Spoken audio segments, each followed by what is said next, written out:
بسم الله الحمد لله والصلاة والسلام على رسول الله وعلى آله وصحبه وسلم. أنا كسعودة شركة تلسوم كارهنا قيبتي على حيد وحنا لكن كوريجين دونا طبعا سولار قدوميها عصب الدقمة على حيد عبد الرحمن حسن عبد الله يقدومي كحجينك يمسؤولين معدك وهركع يقدوميها معدك iyo madrasada xiftiga quraanka lagu dhigto Khadar Daahir Barre iyo macalinka iyo Sheekh Yuusuf ugu horeyn waxaan leeyahay gudoomiye waxaad naga gudoontaa 10 solar oo shirkadu ugu tala gashay macadkan inay ku wareejiso maadaama ay tahay meel kitaabkii Ilaahay lagu baranayo baahi badanna ay u qabeen xagga leydka waxaan ugu tala galnay 10kii solar ee ugu horeeyay inaanu ku wareejino maadaama codsi nooga yimiday mas'uuliyiinta macadka iyo maamulka degmadaba sida awoodeed waxaanu garanay ka shirkad ahaan inaanu baahida ka taagan gaar ahaan macadka iyo miskiidkaasi ay u qabeen leydka inaanu 10kaas solar maanta gudoomiyuhu naga gudoomo oo aan ku wareejino iyagoo u dhan mas'uuliyiintii macadka iyo waxa weeyaan mas'uuliyiintii macalinkiina uu nala joogo 10kaas solar ayaan ugu tala galnay insha Allah taala waxaan iyadana qorshaha noogu jira oo aanu doonanaa inaanu macadka iyo madrasada kitaabkii Ilaahay lagu dhiganayo ee lagu xifteeyo inuu ku wareejino iyadana ugu tala galnay baytiriyo oo iyaguna noo soo socda hadii Ilaahay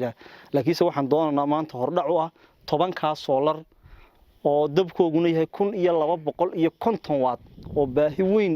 oo meesha taalay daboolaysa inuu gudoomiyuhu nagala wareego aweeji hadaan nahay maamulkii aanu kulay maanta la wareegay xilka wana guul alxamdulillah rabbil caalamiin igu soo aniga gacantayda soo gashay maadaama aan kala maanta ay yiraahdeen nasiib baan u yeeshay guul ma ay nasiib aan u yeeshay inaan la kulmo iyadoo tala soo wareejinaysa 10 kaamir ee solarka oo dabkooguna 1150 ka waad yahay alxamdulillah rabbil caalamiin waan uga mahadnaqaynaa shirkadda Cabdi Raxmaan Daahir Yuusuf aad baan idinka mahadnaqaynaa waxaan say idinka rabnaa doorta shirkadda dhaqaalaha wadanka tihiin idinku وانا كل هداد بيتريدين كل راعيسين waa alxamdulillah rabbil caalamiin Allah idin barakeeyo idinkana waxaan ka doonaynaa laakiin inta inaad wax ka badan baan idinka filaynaa insha Allah baahi weyn ay u qabto meeshu waa meel diin lagu baranayo waa meel aanu rabno Ilaahay hadduu nala qabto dhinacyada inaynu ku joogsano arday quality bari culimadii wadanka noqda inay nooga soo baxaan insha Allah aan rajaynayno Ilaahayna nooga dhigo waxaa jirta waa tirahdeen maalin dhaweyd bay yimaadeen halkan madaxdii idinkii sareysay ee degmadu maxaa shirkadu waan hayaa warkeega kulay meel aad doonayseen way jirtaa meelaha aad doonayseen kulay haddaad meel aad calaamad sateen ay jirto oo taad diyaar sateenina ahla wa sahla haddii aanay jirin waynu ka wada xaajoon doonaa meeshii ku habboon shirkadda gacmo furan ku soo dhaweynaynaa insha Allah waxaan rajaynayaa inaanu si fiican oo mustaqbal fog iyo mustaqbal dhow aynu wada shaqeyno taana aad baan idinka mahadnaqayaa shirkadda Telesom qiimaha iyo qaayaha badan leh kullayta hore way isku aragnay oo baahiyahan jira xasaasiga kullayta waynu soo martay waxaan ni sheegnay baahiyaha jira oo naga aqbasheen oo kullayta wayninkana nabad tiraadeen solaradaas tuba soo gudoomaaya tiraadeen wayniga gudoonay heedoon insha Allah Abdiraxmaan baan nagu ballamseen aad iyo aad bad maasantiin Abdiraxmaanna kullayta wax aad weyn buu qabtay kullayta in badan ma lahayn anaga ahaanba ka maamul ahaanba u baahnaan kala hayn shirkadda Telesom aad iyo aad baan ugu baahanahay marka labaad waxaan u mahadnaqaynaa shirkadda Telesom oo maanta aanu goobjoog u nahay codsi aan hore ugu dirnay oo ahaa runtii mid baahi weyn ay u qabtay madrasada iyo masaajidka degmada Cali Xayd oo ay ku bartaan ubad yaryar iyo dad waaweyniba baahidaas oo ahayd baahida leydka oo maadaama habeen iyo dharaarba wax lagu baranayo ay baahi weyn u qabeen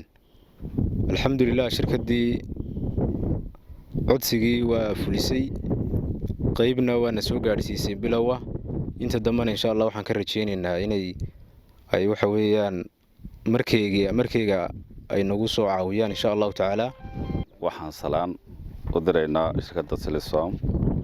ee nagu deeqday hantidan qiimaha badan leh mahadnaqa koowaadna waxaan siinaynaa ilaah raxmaanka ee suura geliyay inay maanta gacanteeda soo gasho hantidan qiimaha badan leh waxa weeye meeshaan taagannahay waa madrasad waxaa lagu dhigaa kitaabka ilaahay salaada subax marka laga bilaabo ilaa iyo 10ka habeenimo way furan tahay inta dufcad bay bedelaysaa caruur iyo waayeel rag iyo haween intaba wax bay ku bartaan waxa weeye baahi weyn baan u qabnay inaan helo qalabka laydhka wixii marka shirkadu ay nagu deeqday waxaan leenahay falilaahi alxamdu waad ku mahadsantihiin waxa kale ee baaqiga ahna waan ka sugaynaa waxaan rajaynaynaa waxa wax ka badan inay ku darsan doonto madrasadda oo ay nuurka ilaahay baxaya ka qayb qaadan doonto korna soo qaadi doonto waxaan si gaar ah ugu mahadnaqaynaa Cabdiraxmaan Daahir Yuusuf oo ah ninka shirkadda u gudbiyay cabashadayadii iyo maxaan ku raahdaa nana guddoonsiiyay alaabtan aadka u qiimaha badan leh telesoon 100% oo mahad celinaynaa oo mahadsantiin baan leenahay wixii qabya inta ka ahna ay kamid yihiin baytariyada kulliba u ballan qaadeen iyo haday ku tarsan karaan inventor waayo dabka marka uu soo baxo waa dab maxaan ku raahdaa DC wixii ay u bedeli lahaana laga maarmayo deeda kale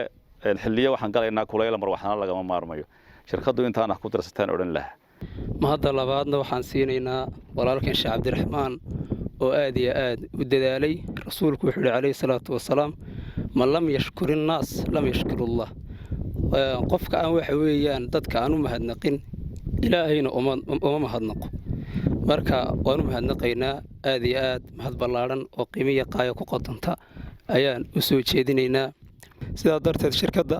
aad iyo aad baan ugu mahadnaqaynaa mahad aad iyo aad u ballaaran waa shirkaddii ma garanaysaa ee waddanka horumarka waday dhaqaalaha ma garanaysaa ugu cusleeyada dhaqaalaheedu waxa weeyaan ugu ballaarnaa waxaan leenahay dadaala oo soolarka aad bixiseen oo aad ku mahadsantihiin